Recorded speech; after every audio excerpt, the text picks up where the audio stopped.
fondos de inversión se han convertido en una gran herramienta para que las personas hagan crecer sus ahorros. Estos fondos financian carreteras, puertos, viviendas, emprendimientos y mucho más. Así, junto con aumentar los ahorros de las personas, contribuyen al crecimiento de Chile, a la generación de empleos y a mejorar la calidad de vida de todos. Hoy día es un día muy importante porque estamos entregando los primeros departamentos para sectores medios. Cuando supe que me habían entregado mi departamento, estoy segura de que fui la mujer más feliz del mundo. En Modelo FX Center, junto a la inversión del Fondo Inmobiliario Independencia, hemos construido más de 820.000 metros cuadrados de bodegas. Estas han sido la base del desarrollo del comercio electrónico, el cual ha crecido fuertemente durante la pandemia y ha cambiado para siempre los hábitos de consumo de las personas. El mundo inmobiliario genera en torno a 20.000 nuevos empleos cada trimestre. Y acá los fondos de inversión juegan un rol clave en acercar soluciones habitacionales y comerciales a los núcleos donde las personas desarrollan su vida. La gran diferencia que encontró nuestra compañía en términos de beneficio con Moneda Cumplo fue poder resolver un tema de la burocracia que nos retrasaba los compromisos con nuestros proveedores y poder resolver la incertidumbre que nos generaba no contar con los recursos en tiempo de respuesta inmediata. Políglota es una plataforma para aprender idiomas con un método social que está impactando a miles de personas en Latinoamérica y el mundo. Ha sido para nosotros, los fondos de inversión, ha sido clave en el crecimiento. Primero, para tener capital para acelerar el crecimiento de nuestra empresa, que ya venía siendo muy rentable y creciendo por sus propios medios, pero donde los fondos de inversión han entrado para acelerar el crecimiento y poder impactar a más personas. En Ameris, como participante de la industria de administración de fondos públicos, estamos convencidos que en este caso particular de infraestructura somos una contribución decidida a la descarbonización de la matriz eléctrica en Chile.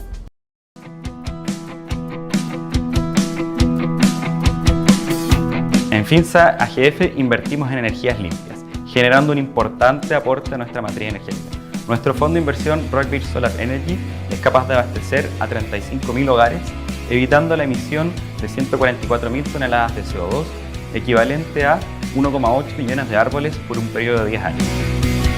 La energía limpia es clave para el desarrollo de un país. En Banchila GF estamos muy contentos de poder contribuir con la inversión de 30 millones de dólares en la generación de energía limpia y renovable. Las inversiones de este fondo permitirán eliminar las emisiones de CO2 equivalentes a 5.000 autos por año. Invertimos en autopistas que mejoran la calidad de vida de la gente, con menores tiempos de viaje y mucho menor accidentabilidad.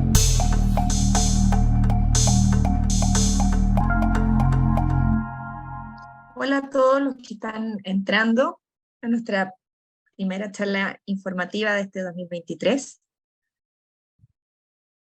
Muy bienvenidos, vayan acomodándose. Vamos a comenzar en 10 segundos con las presentaciones de los expositores. Así es que estamos muy contentos, está entrando mucha gente, así que vamos a esperar algunos segundos. Muy bien, como nuevamente les comento, estamos muy contentos de tener un gran tema en nuestra primera charla informativa de este 2023. Nos acompañan dos grandes expositores. Esta es una charla que estamos haciendo en conjunto con EY. Nos acompaña Jaime Caicedo, quien es socio de Datos y Analítica de EY. Y también nos acompaña Facundo Jamardo, quien es el socio de Ciberseguridad de EY. Hoy día vamos a entender qué es lo que es la madurez digital, cómo está Chile en relación a eso, cuáles son las principales brechas para avanzar en este tema. Y también vamos a analizar junto a Facundo la parte no tan, un poco menos amable, que habla de los riesgos y la ciberseguridad en particular. Así es que sin mayores introducciones, dejo a Jaime y a Facundo para que nos comenten sobre este tema, y les recuerdo a todos ustedes que nos pueden hacer llegar las preguntas a través del recuadro de preguntas y respuestas que aparece bajo la pantalla. Hola Jaime, muy bienvenido. Hola, muchas gracias Pilar por la invitación. Encantado de estar con ustedes el día de hoy para tratar estos temas que tú comentaste. Nuestra idea con Facundo es hacer lo siguiente. de alguna forma, hablando, esta parte la voy a tomar yo, comentando los resultados de nuestro estudio de madurez digital, tanto para Latinoamérica como para Chile en particular, y ahí voy a aprovechar de mencionar los principales desafíos, los temas que creo que son interesantes tocar, y dentro de eso voy a hacer un doble clic sobre los temas de seguridad para luego darle paso a Facundo y tocar con más detalle los riesgos y los principales desafíos que estamos viviendo en la región y en Chile respecto a los temas de cybersecurity. Así que eso es básicamente nuestra idea para la presentación del día de hoy. Si vamos a la siguiente lámina para ya dar inicio a la presentación. Básicamente este estudio que les estoy comentando, este estudio de la madurez digital, es un índice que construye EY a nivel latinoamericano. Participaron 715 líderes de temas de transformación digital, gerentes generales, gerentes también de finanzas, en 15 países distintos de la región. Ahí está un poco listado. Les comento cuáles son estos 15 países. Básicamente estamos considerando a Chile, Perú, Colombia, Venezuela, México, Costa Rica, República Dominicana, Ecuador, El Salvador, Panamá, Guatemala, Bolivia, Honduras, Nicaragua y finalmente Paraguay. Y básicamente lo que buscamos con este índice es medir la reacción, la opinión, la impresión que tienen empresarios y ejecutivos de estos 15 países respecto a la transformación digital que están viviendo sus organizaciones y entender cuál es ese nivel de madurez, en qué punto se encuentran de este camino que llamamos transformación digital, y básicamente hacer esta medición respecto a 7 grandes dimensiones. Estas 7 dimensiones partimos desde los temas de gestión, desde la estrategia, la innovación y el crecimiento, que es una dimensión que consideramos. Luego pasamos a los temas más organizacionales, donde también incluimos los temas del personal, los recursos humanos propiamente tales. Luego hay una dimensión dedicada exclusivamente a los temas de tecnología de información, los temas de riesgo y ciberseguridad, que es justamente el tema que después vamos a profundizar con Facundo. Luego los temas de experiencia de cliente, los temas de cadena de suministro y operaciones, y finalmente, en una última dimensión, agrupamos lo que tiene que ver con los temas financieros, legales y recursos humanos desde el punto de vista de la gestión de los recursos humanos, no desde los temas más de clima laboral o talento que lo vemos más en la dimensión que les comentaba, que llamamos organización y personal. Básicamente el índice de madurez digital lo calculamos entre 0 a 100 puntos a través de estas 7 dimensiones que les comentaba, para tener esta visión como más holística de lo que es la transformación digital en cada uno de estos países a nivel regional, y por supuesto también con el detalle que corresponde a Chile. En ese sentido, en esta escala de 0 a 100, toda la región, aparte de estos 15 países, se posiciona con un índice de madurez promedio de 61.2, que es lo que nosotros llamamos un nivel de madurez encaminada. ¿A qué nos referimos con esto? En general, los 15 países están en ese nivel, y cuando hablamos de que este proceso está encaminado, nos referimos justamente a que la ruta ya está definida, pero existen muchas oportunidades de mejora, sobre todo a nivel de la integración digital, desde estas 7 dimensiones, y que además esa integración sea de manera uniforme, que no existan tantas diferencias o brechas entre estas distintas dimensiones o entre las principales áreas de la organización. Les doy un ejemplo, lo vamos a ver más adelante. Por ejemplo, puede ser que encontremos áreas dentro de las organizaciones que tienen mucha diferencia, como podría ser tal vez los temas más de innovación respecto a lo que pueden ser los temas legales dentro de la compañía. Cuando encontramos esas brechas, eso nos habla de que todavía no se ha logrado un nivel más avanzado respecto a la transformación digital. O incluso a nivel país, también buscamos esas brechas a nivel de industrias. Por ejemplo, detectar industrias que tienen muchas brechas entre sí, que de hecho les voy a comentar eso en un momento, cuando hablemos ya del caso de Chile, para entrar en más detalle y comentar algunos de los resultados más interesantes del estudio. Si pasamos a la siguiente lámina, me gustaría ya hablarles del caso de Chile en particular. En el caso de Chile, dentro de este índice de madurez digital, tenemos un puntaje de 62.7, que nos pone por sobre el promedio, y de esto también nos posiciona como uno de los países más avanzados de la región respecto a lo que es madurez digital, obviamente considerando estos 15 países que les comentaba. Pero lo que es interesante es justamente lo que les comentaba hace un minuto. En general, hay muchos sectores que están dentro de una madurez esperada y más o menos uniforme, pero sí hay una brecha muy relevante entre Entre las industrias líderes, que como pueden ver en el gráfico que aparece en pantalla, básicamente estamos hablando de la industria de las telecomunicaciones, que es la que tiene el mayor nivel de madurez digital como sector en Chile, y luego el mundo financiero, la banca y los seguros, en segundo lugar, muy cercano. Pero lo que es interesante cuando uno analiza la transformación digital a nivel país, es esa brecha que podemos detectar, por ejemplo, entre el área de telecomunicaciones y el área de manufactura. O sea, básicamente, si se dan cuenta, estamos hablando de más de 20 puntos de diferencia de madurez digital entre dos sectores. Eso pasa a ser un desafío como país. ¿Cómo podemos hacer finalmente para ir apoyando a estas organizaciones, sobre todo el mundo de la manufactura, del mundo inmobiliario y de construcción, que están tal vez en un nivel de madurez más bajo, para ir de alguna manera trabajando en planes de acción para disminuir esas brechas y empezar a acercarse a los sectores que son líderes, obviamente detectando cuáles son las buenas prácticas, aprendiendo tal vez de las experiencias que han tenido en estos sectores, buscando homologarlos obviamente a un sector que es distinto, la obtención de valor obviamente, y los drivers de valor en el mundo de las telecomunicaciones son muy distintos respecto al mundo de la manufactura, pero sí podemos sacar experiencias, podemos sacar buenas prácticas y empezar a homologar ciertas cosas que se han hecho muy bien para empezar a aplicarlas en estos sectores que están en el fondo quedándose un poco más rezagados respecto a la transformación digital. Yo les diría en general, en cada uno de los países en los cuales aplicamos este estudio, se ve este tipo de brechas que pasan a ser un gran desafío.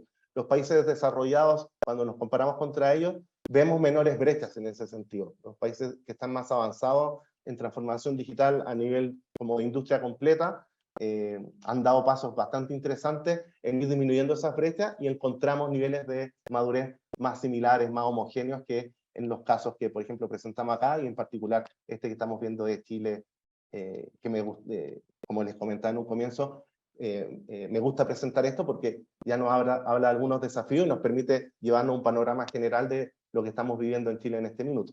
Si avanzamos a la siguiente lámina, otro tema que creo que es interesante de alguna manera compartir con ustedes es justamente estas distintas dimensiones, estas 7 grandes dimensiones o áreas de acción, también si se dan cuenta las podríamos llamar desde ese punto de vista, que analizamos dentro del estudio, y en particular para el caso de Chile también vemos algunas brechas que son interesantes, tal como lo veíamos a nivel de sectores industriales, también es interesante verlo a nivel de estas áreas de acción o dimensiones de análisis.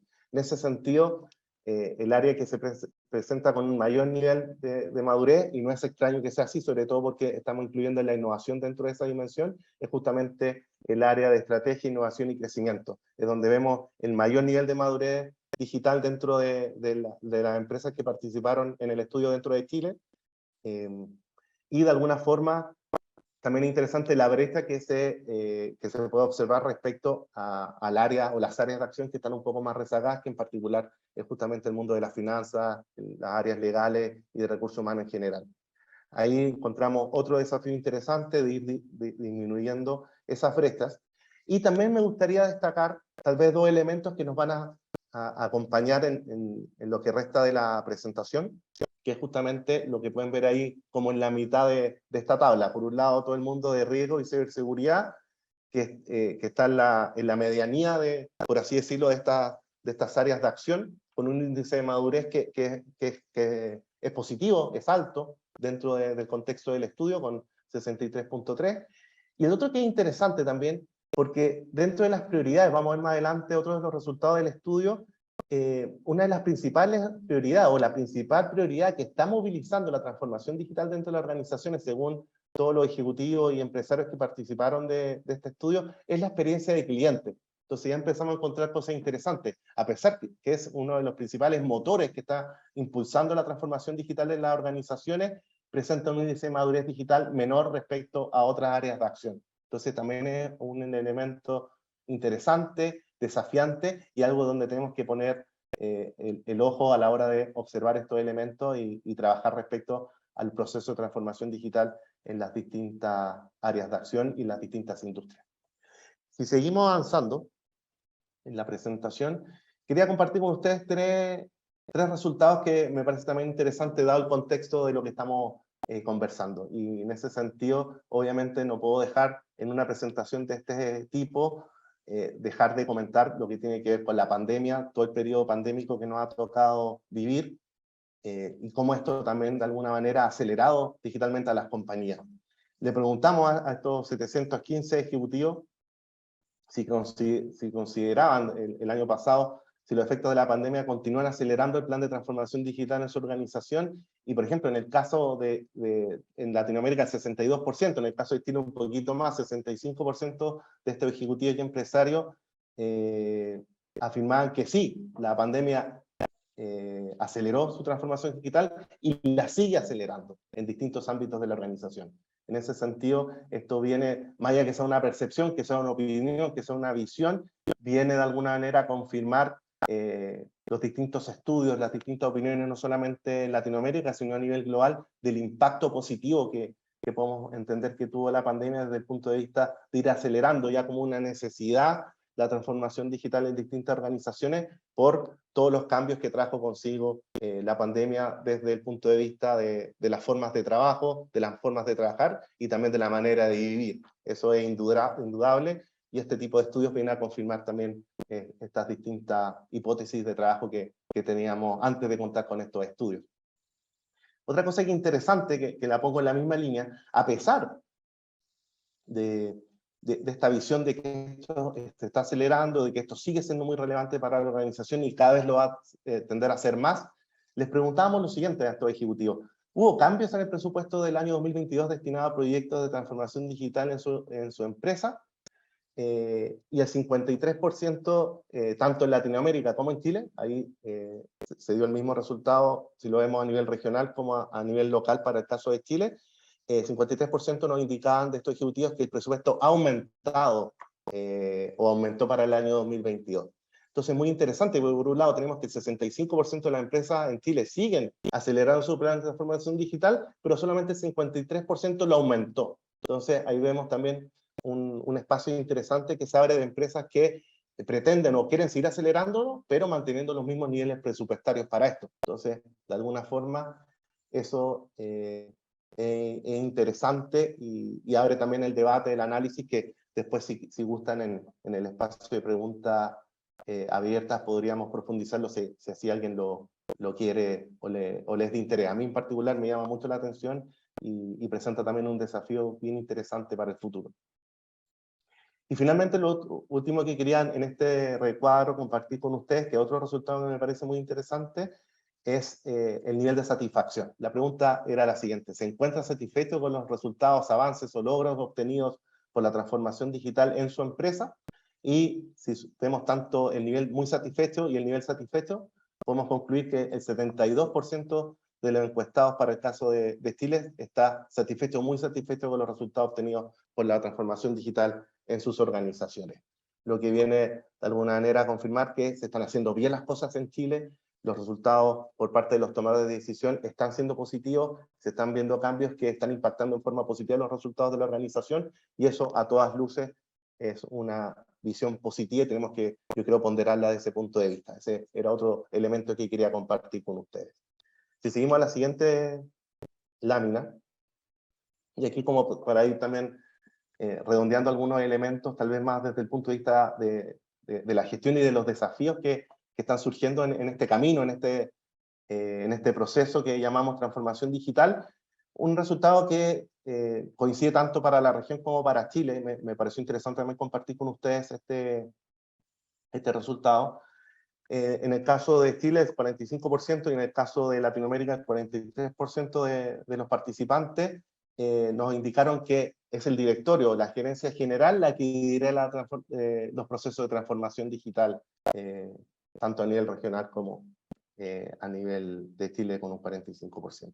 En ese sentido, creo, y por eso quería compartirlo con ustedes, que es un resultado muy, muy positivo. Ya estamos prácticamente llegando al 50% de las organizaciones en los dos focos, tanto a nivel regional como local, en el caso de Chile, donde el tema de transformación digital ya está siendo liderado desde el directorio o desde la gerencia general. Cuando veíamos este tipo de estudios hace 10 años, eso era muy lejano, estábamos bordeando el 10, el 15%, entonces me parece que en este camino de la última década ha sido realmente impresionante cómo ha ido cambiando ese foco la importancia estratégica que se le está dando y obviamente abre el desafío para que ese número siga creciendo y tal vez lleguemos a niveles más cercanos a los países desarrollados, donde ya encontramos números sobre el 65%, llegando ya prácticamente al 70%. Así que eso yo creo que nos deja bien posicionados, pero obviamente sigue abriendo el desafío para seguir aumentando esa importancia estratégica que tiene la transformación digital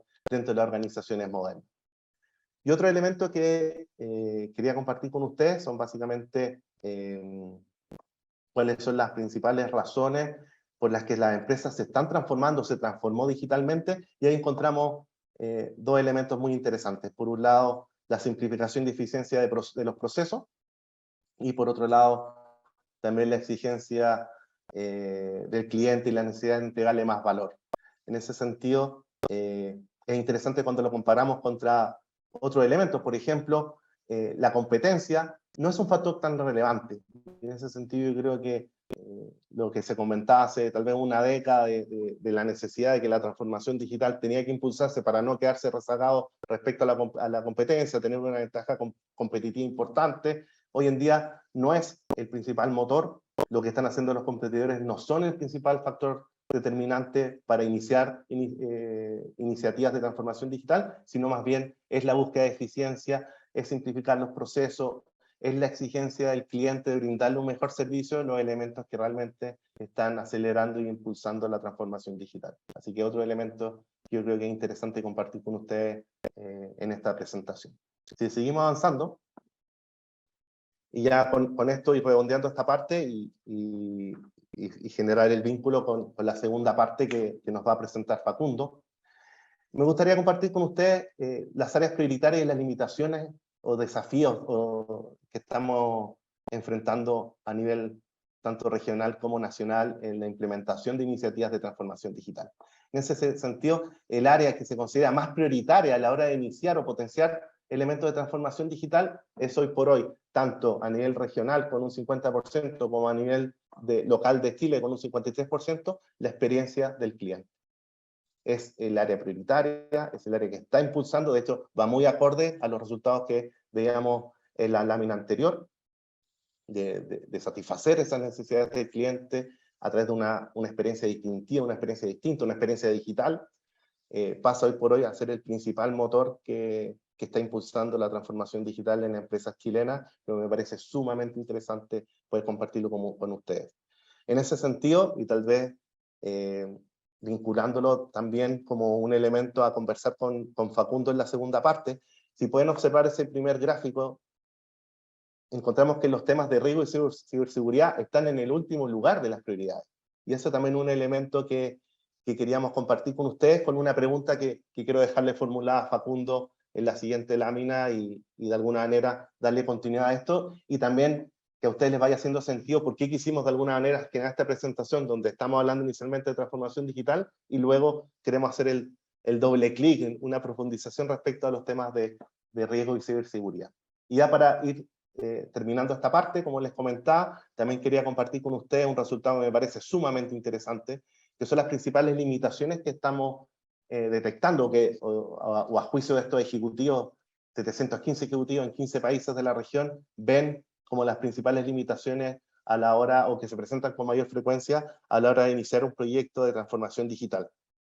En ese sentido, el resultado está bastante alineado con la literatura al respecto, con los casos de éxito que leemos a diario, y tal vez no nos provoca tanta sorpresa, pero de todas maneras creo que es importante compartirlo con ustedes. Por un lado, los dos primeros lugares, y tal vez generan una brecha interesante respecto al tercer y cuarto lugar, encontramos la resistencia al cambio y la falta de personal capacitado como las principales limitaciones, o los principales desafíos también que lo podemos ver desde ese punto de vista que presenta un proyecto de transformación digital. La resistencia al cambio sigue siendo un factor preponderante, sigue siendo los temas de adopción uno de los principales desafíos en este tema, cómo trabajar esa adopción, cómo sumar a la gente dentro del cambio, que sean parte de ese cambio, que no se sientan ajenos a ese cambio y que finalmente se motiven y se la jueguen por la transformación digital de su organización y entiendan y finalmente crean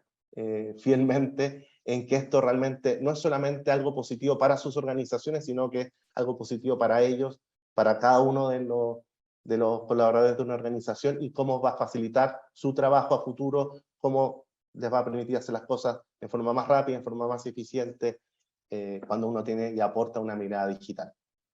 Y obviamente también, en segundo lugar, encontramos la falta de personal capacitado, que es el desafío que se viene hablando hace bastante tiempo, la necesidad de seguir avanzando en los temas de brecha digital, seguir impulsando capacitaciones, entrenamiento, ir preparando con mayor ahínco a nuestro personal para todos los desafíos que trae la digitalización, y la transformación digital propiamente tal sigue siendo un elemento importante y una limitación que hay que tener bastante clara a la hora de entrar en este camino de la transformación. Y ya finalmente, y con esto termino, ya se los adelantaba, y haciendo el vínculo con la segunda parte que va a presentar Facundo, y ya con esto le doy el paso y le pongo esta pregunta. Tal como veíamos, y tal vez resumiendo un poco lo que hemos conversado en esta primera parte, tal como veíamos en las distintas láminas, la experiencia del cliente es el principal motor que está movilizando las empresas chilenas respecto a la transformación digital. El 53% de los encuestados así lo ven. No obstante, y tal como veíamos en un comienzo, el ámbito, el campo de acción de la experiencia digital no presenta un índice de madurez tan alto. Y en ese sentido, creemos que se abre una oportunidad de mejora.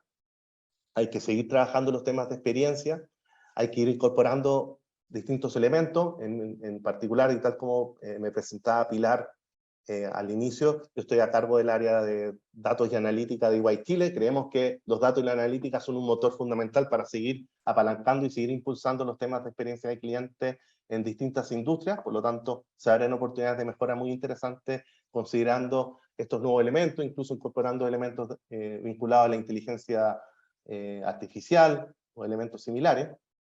Pero de alguna forma también hace cuestionarnos lo siguiente, y es la pregunta que quiero formular para ya darle el paso a Facundo. Si la prioridad principal, o el principal ámbito de acción que está impulsando la transformación digital en las organizaciones, es la experiencia o mejorar la experiencia de nuestros clientes, tengo la siguiente pregunta o la siguiente reflexión. ¿Estarán considerando, dados los resultados que hemos visto, los tomadores de decisión de estas organizaciones chilenas y latinoamericanas, que esa experiencia debe ser segura? Tal como veíamos, los temas de riesgo de ciberseguridad están bastante abajo en la escala de prioridad de los ámbitos de acción de la transformación digital en la región. ¿Estará bien eso? ¿Estaremos siendo conscientes que una experiencia tiene que ser segura también? Así que esa es básicamente la reflexión que dejo a mitad de esta presentación, y me permite ya darle el paso a Facundo, que espero que nos responda también esta reflexión, esta pregunta, y ya nos va a compartir los riesgos y los desafíos que estamos viendo a nivel de ciberseguridad en forma regional y también en el ámbito chileno en particular. Muchas gracias y los dejo con Facundo Camargo. Muchas gracias, Jaime. Espero poder responder la pregunta y con datos un poco más concretos y no necesariamente con temas de opinión. Para eso quisiera compartir con ustedes un estudio que hicimos recientemente y que tiene que ver justamente con el análisis de seguridad. Para esto se entrevistaron a más de 1.400 ejecutivos, principalmente de las áreas de seguridad o áreas de tecnología a cargo de las tareas de seguridad. Y lo que se estaba buscando era justamente qué impacto tuvo toda esta digitalización masiva, esta transformación que fue obligada y urgente respecto de la pandemia, y que nos llevó a tener una velocidad de cambio a nivel tecnológico. Se habla de que fueron 10 años en uno, 10 años en dos, pero fue realmente muy rápido, muy urgente. Y eso tiene, esa urgencia obviamente a las empresas nos desorganiza, nos fuerza a repriorizar, y obviamente la clave acá era la continuidad operativa de las organizaciones. Pensemos que muchas organizaciones eventualmente no pudieron sobrevivir, lo que fue el ataque de la pandemia, digamos, el cambio del paradigma del funcionamiento de las organizaciones. Sin embargo, quienes sí sobrevivieron y tuvieron que sufrir un poco todos estos cambios, vieron incrementos significativos. Por ejemplo, se habla de un 77%, en realidad estos son el reporte, la respuesta de estos ejecutivos entrevistados. 77% más de ataques disruptivos. Estamos hablando de esos ataques que una vez que entran no te permiten seguir operando en normalidad con la totalidad de los sistemas que tenías. Entonces son ataques realmente profundos que dejan sistemas fuera de línea, que dejan procesos fuera de línea, un 77% más.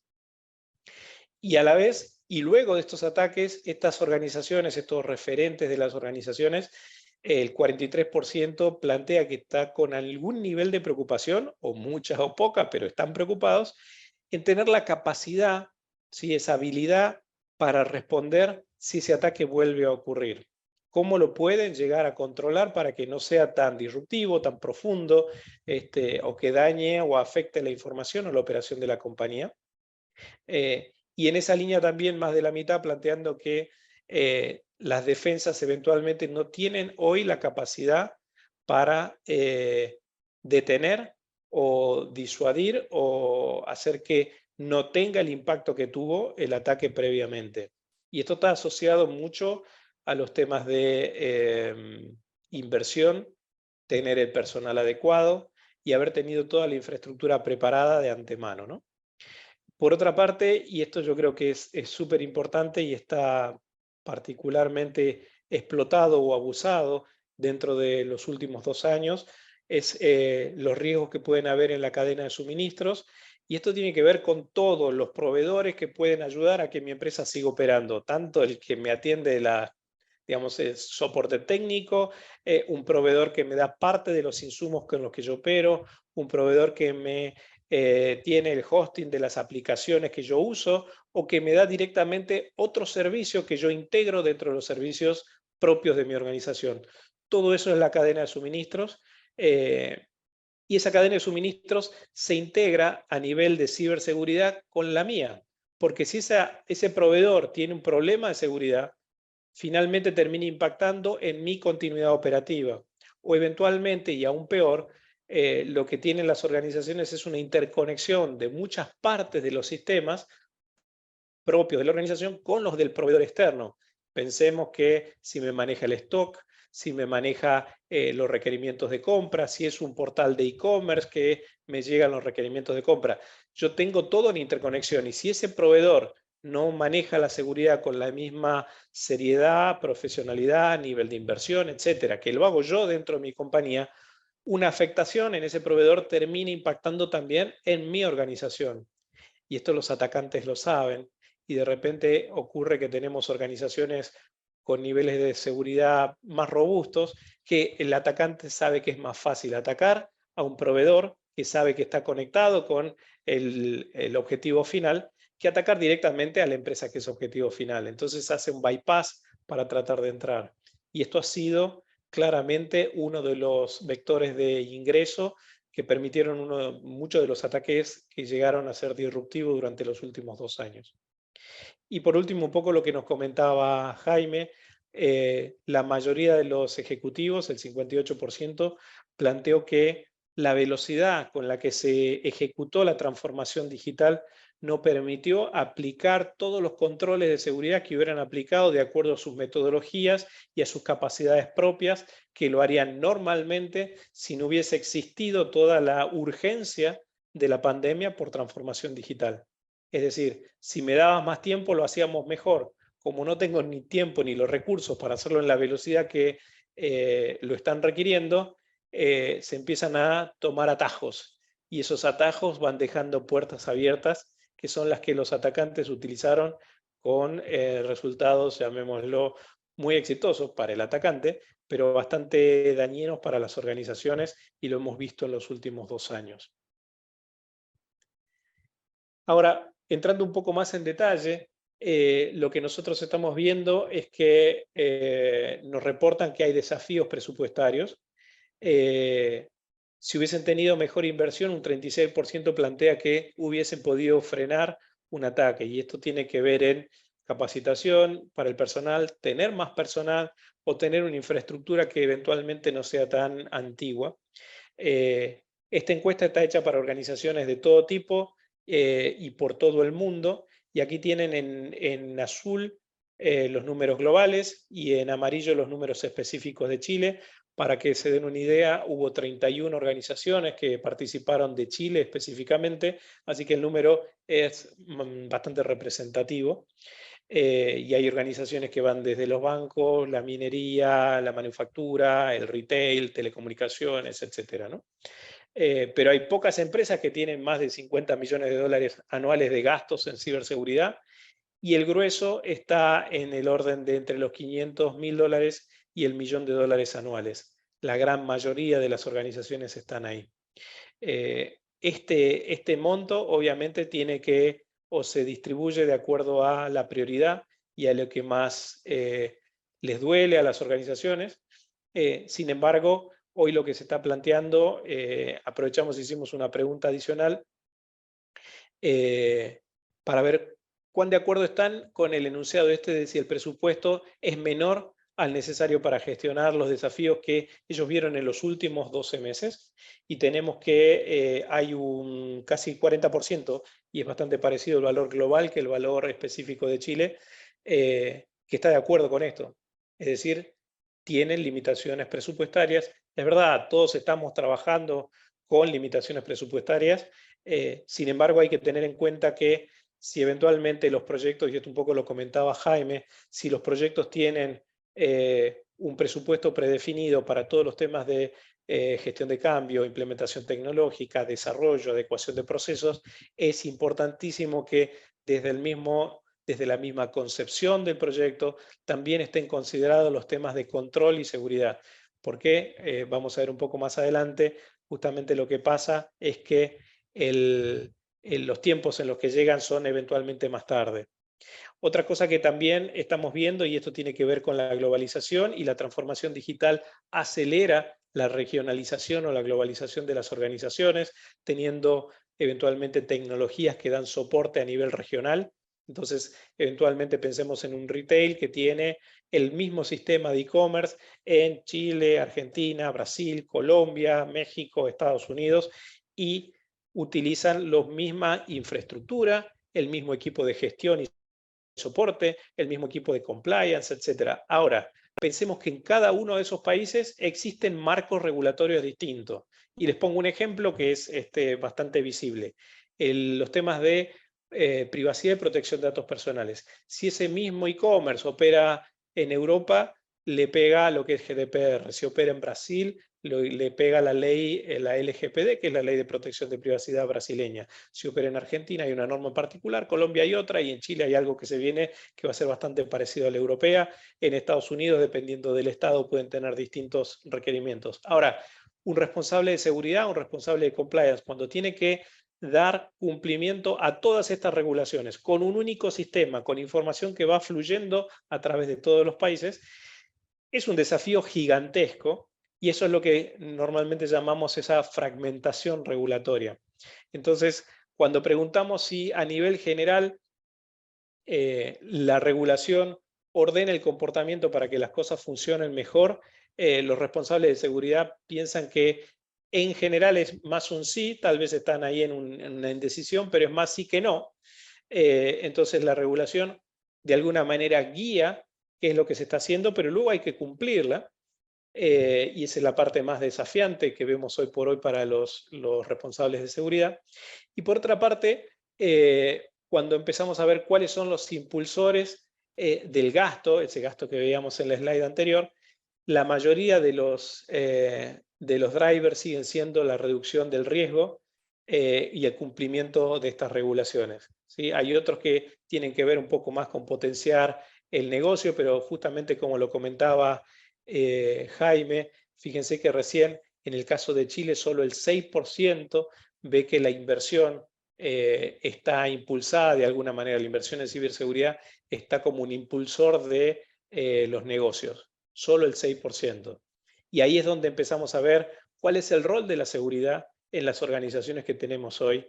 Y ese rol, ¿sí? Si fuera solamente el control de riesgo y no necesariamente un potenciador del negocio, hace que todo el equipo de seguridad y el valor que pueden dar esté mucho más acotado y no me permita ser ese potenciador que el valor que me puede dar hoy la seguridad, la ciberseguridad, es justamente la confianza. Y lo hablaba Jaime también cuando hablábamos de lo que se busca en la mayoría de los casos con transformación digital, es mejorar la experiencia del cliente, y esa mejora en la experiencia me da una operación más grande, me significa mejores negocios. Ahora, si la experiencia del cliente no viene asociada de confianza, justamente toda esa pirámide de cartas empieza a tambalear, ¿no?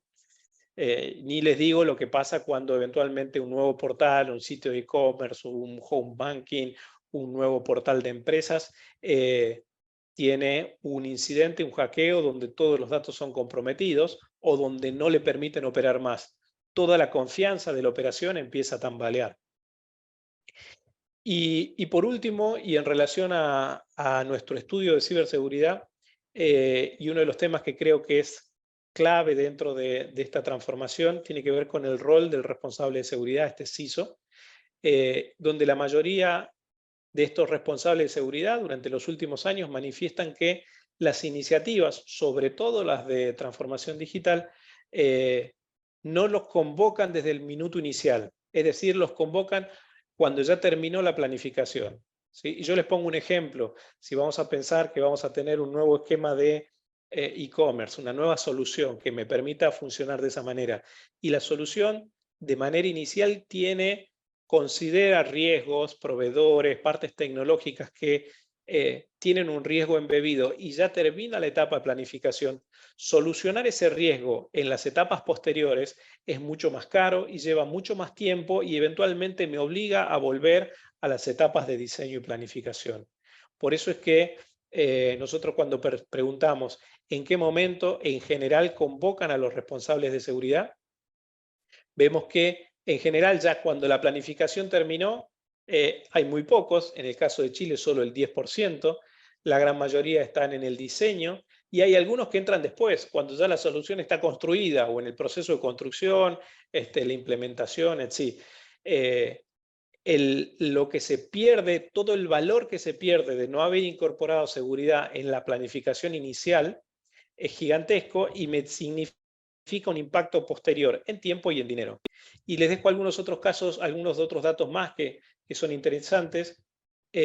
Bueno, un poco en esta línea, la gran mayoría, el 56%, plantea que no son convocados a tiempo para los nuevos proyectos, que en muchos casos, y esto lo podemos ver particularmente en toda la región, y Chile no es una excepción, más de la mitad manifiesta que las áreas de negocio, cuando necesitan salir a producción, toman atajos, es decir, generan permisos amplios, no ponen todos los controles que deberían poner o que pensaron poner en una primera instancia.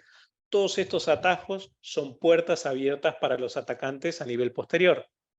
Y también hay un tema del perfil o el rol de todo el equipo de seguridad, no solamente del CISO, donde, por ejemplo, el 44% de los responsables de seguridad sabe que sus equipos les cuesta mucho pensar o hablar en términos de negocio o en términos comerciales, ¿sí? Salirse de la visión netamente tecnológica o netamente de cumplimiento de una regulación de ciberseguridad. Y esto probablemente es lo que explica ese rol que tiene hoy el responsable de ciberseguridad y todo su equipo, ¿no? ¿Por qué particularmente no logran entrar y ser un potenciador del negocio, ser ese responsable de darle confianza a las nuevas soluciones? Y tiene que ver justamente con la persona. Si es netamente un tecnólogo, obviamente es más complejo que llegue a procesos de negocio, procesos comerciales o financieros.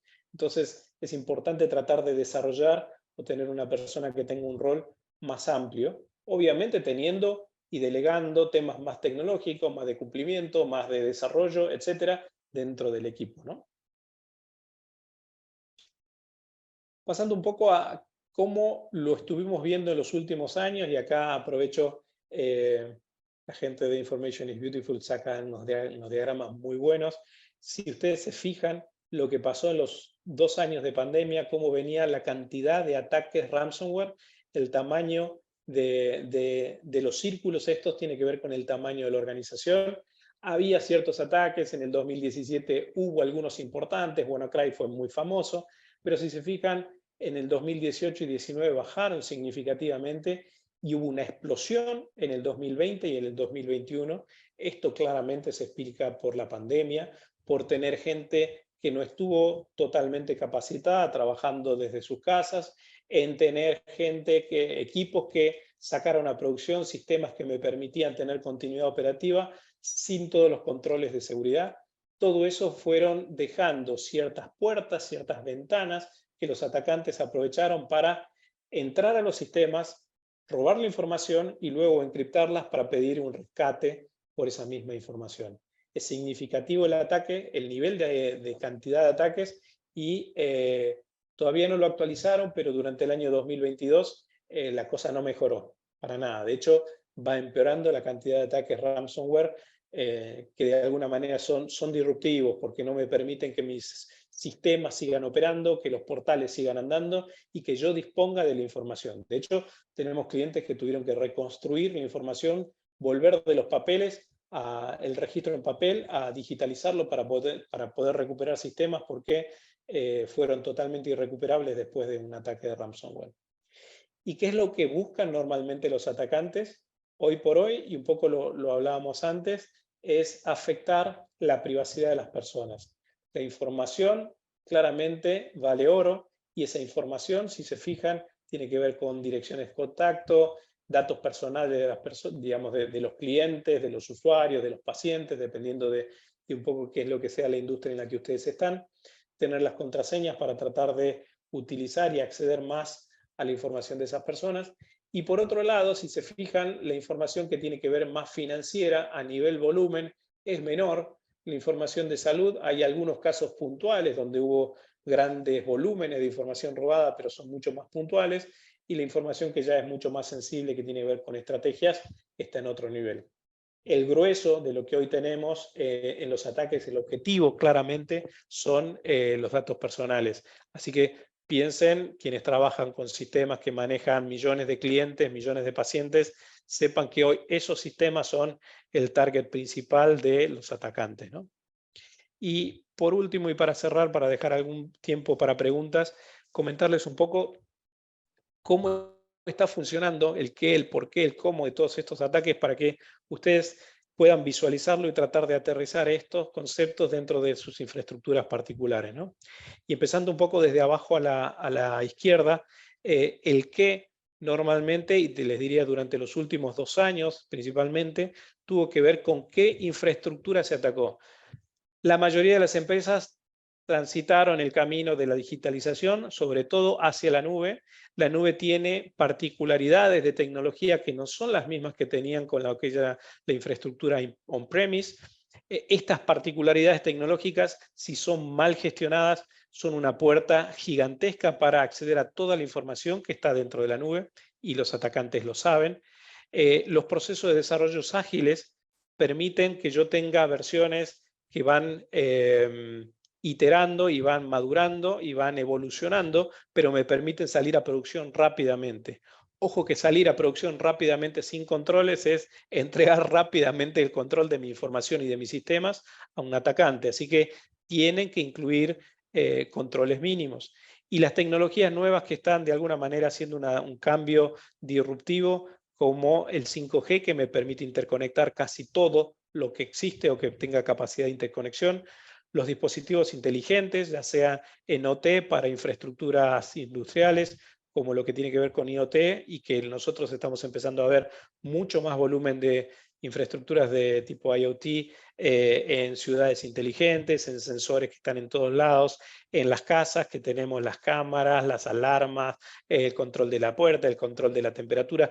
Todo eso se interconecta y todo eso, si no está bien protegido, es una puerta de entrada, ¿sí? Así como información que puede estar siendo gestionada tanto en las redes sociales o hasta inclusive con las nuevas soluciones de inteligencia artificial que tienen acceso a millones de datos. El por qué lo hacen es muy variado y va a depender un poco de los atacantes. Lo que nosotros estamos viendo sobre todo en el caso de Chile, es por un beneficio económico. Los ataques están siendo totalmente profesionalizados, los atacantes son organizaciones criminales que buscan un rédito económico, básicamente, y hay algunos casos puntuales que les diría que la razón es el por qué sí, porque lo puedo hacer y por qué no lo haría, y hay atacantes que lo están haciendo de esa forma y simplemente lo único que hacen es causar una disrupción o un impacto en las operaciones. Sobre todo lo vimos en el último año en Chile con organizaciones estatales o públicas que se quedaron sin capacidad de operar por varios días justamente por ataques tipo de ransomware. El cómo lo hacen, ¿sí? Tiene que ver con los vectores, cuál es la puerta de entrada. En algunos casos más puntuales tiene que ver con estos backdoors, que es algún sistema que no tuvo parchado a tiempo o que tiene un problema en su diseño. Pero la gran mayoría lo están haciendo hoy, se los diría en el caso de Chile, tiene que ver con personas que cometen errores, hacen clics a través de un phishing, entran a direcciones que no debieran, bajan archivos que no deberían, ejecutan cosas que no deberían ejecutar en su computadora, y si la computadora no tiene su PC propia, no tiene todos los controles, terminan tomando control de esa computadora y de esa computadora saltan a tomar controles de servidores hasta que llegan al grueso o a la base principal donde están todos los datos. A nivel, ¿qué es lo que están haciendo? Y sobre todo en el último año, durante el 2022, los responsables de seguridad, ha habido principalmente un proceso de entrenamiento y capacitación de las personas. Es clave, es crítico que sepan qué hacer y qué no hacer, no enviar correos con millones de datos adjuntos fuera de la organización, no hacer clic donde no deben hacerlo, no hacer transferencias si de repente me cambiaron el destino digamos, el destinatario de la transferencia, etcétera, ¿no? Capacitarlos, entrenarlos, probarlos, inclusive con estos hay servicios que nosotros hacemos que tienen que ver con esto de hacer un simulacro de phishing para ver quién cae, y el que caiga explicarle dónde cayó y qué es lo que no debería haber hecho. También se aumentan las capacidades de monitoreo en redes sociales y monitoreo de lo que pasa en la misma infraestructura. Existe, y así como lo comentaba Jaime antes también, una falta de personal especializado, entonces hay una tendencia por tercerizar parte de la operación de ciberseguridad. Hay, sobre todo en las organizaciones industriales, un proceso de mejora de la capacidad de la infraestructura que se conecta dentro de las organizaciones industriales. Pensemos en algo que me controla un proceso, una válvula inteligente, un control de velocidad, un medidor de cantidad de productos, cámaras inteligentes que controlan la cantidad de cosas que pasan por una cinta transportadora. Todo eso se conecta, todo eso tiene medidas de seguridad y todo eso podría ser vulnerado si no está adecuadamente protegido. Y creo que una de las cosas donde se está trabajando mucho, y lo vivimos particularmente en Chile, tiene que ver también con los programas de privacidad. En breve se espera una nueva regulación de privacidad y protección de datos personales. Las organizaciones, tanto públicas como privadas, están gestionando, históricamente gestionaron los datos de una forma, y la nueva regulación va a requerir que se gestionen de otra forma, con mucha más transparencia, y es claramente hoy el driver, esa transparencia, para los clientes, sobre todo para generar confianza. Tengo tus datos para hacer A, B, C, D, E, exactamente esto. Esta es la finalidad, los voy a proteger de esta forma. Puedes acceder o puedes eliminarlos cuando quieras. Y yo te doy toda la seriedad y la tranquilidad de que vamos a hacer solo esto y no se los vamos a dar a nadie más. ¿Sí? Todo ese proceso de gestión de privacidad requiere mucho esfuerzo para cumplir, y es algo que está demandando sobre todo los clientes, y lo empieza a demandar también la ciudadanía hacia los organismos estatales. Jaime, espero haber respondido a tu consulta particular sobre para dónde vamos o qué es lo que se viene, pero es un poco la visión de lo que está pasando hoy a nivel ciberseguridad. No, yo creo que de todas maneras respondiste de distintas ópticas la pregunta que formulé, que más que una pregunta, también una reflexión, en el fondo, tal como les comentaba, que es interesante cuando uno va viendo estos estudios de percepciones, visiones, opiniones, cómo de alguna manera encuentra como estos espacios de mejora o estos temas que en el fondo generan estas reflexiones respecto a, oye, si vamos a seguir este camino, no olvidemos que hay que meter ciertas cosas en la mochila que se nos están quedando en la mesa y estamos saliendo de campamento sin elementos esenciales. Así que yo creo que contestaste de todas maneras esa pregunta y esa reflexión, y le devuelvo la palabra a Pilar para ya ir redondeando esto. No sé si hay preguntas, comentarios de nuestros participantes. No tenemos mucho tiempo, tenemos un par de minutos, estuvieron muy interesantes, de hecho me están preguntando si va a quedar grabada y vamos a entregar la presentación. La respuesta es sí, ¿no es cierto? Esto queda grabado, así que les vamos a mandar el link para que lo puedan revisar. En el portal de Iguay. De Iguay, así que ahí pueden revisarlo. Y tenemos un par de preguntas que quisiera hacerle. No sé si se puede dejar, Rodrigo, compartir la pantalla para que se vean mejor las caras. Ahí sí. Ya. La primera pregunta es para Jaime. Nos preguntaron sobre Brasil. No sé, Jaime, ustedes qué datos tienen sobre ellos. Perfecto. Sobre la participación de Brasil en los 15 países del estudio. Mira, claro. Ahí seguramente, ahí veo que se dieron cuenta, no lo comenté por el tiempo reducido que teníamos. Si se dan cuenta, el grueso de los 15 países tiene más relación con la Alianza del Pacífico, va siguiendo más toda la costa del Pacífico los países participantes, y lamentablemente en el estudio faltan 2 países que habría sido interesante incluir, que justamente uno es Brasil y otro Argentina. Yo creo que dentro de eso tenemos otros estudios tal vez globales que hablan un poco de esa percepción.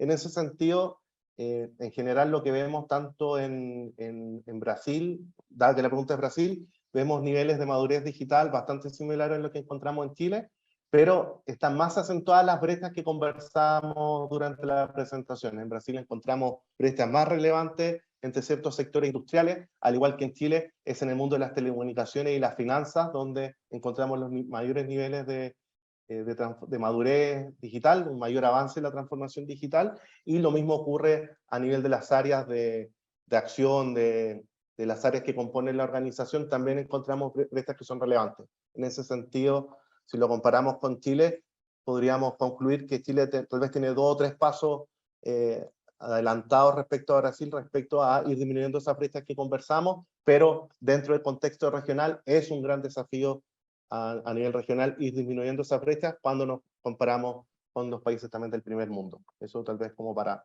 responder por qué no está Brasil, pero de todas maneras para comentar ¿Y en qué está Brasil? Temas respecto a Brasil, tal cual. Sí, súper bien, Jaime.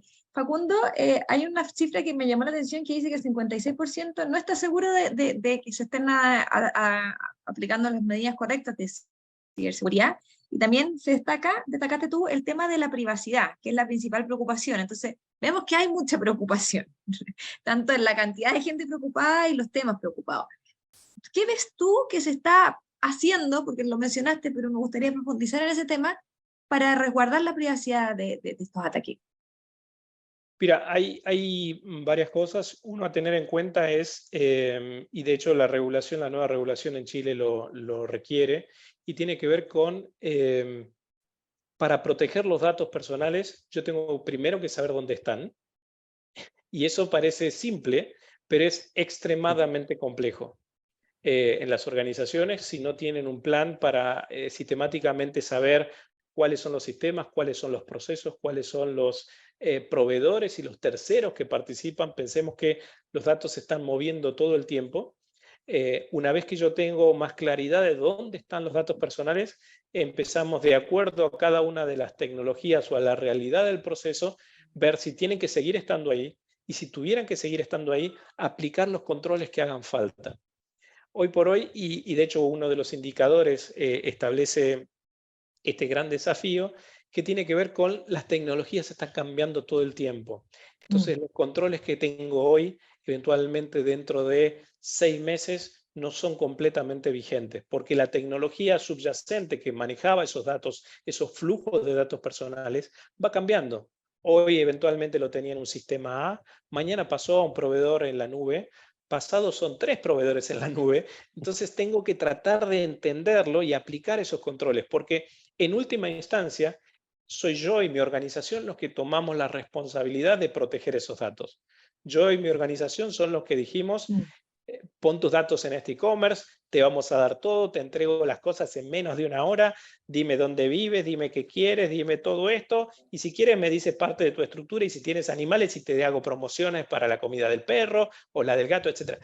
toda esa información que yo le pido a la persona, genero una responsabilidad, que yo como organización soy el que la asume y en primera y última instancia soy el responsable. Entonces, si después tengo una organización donde los datos se pierden, es muy difícil protegerlos.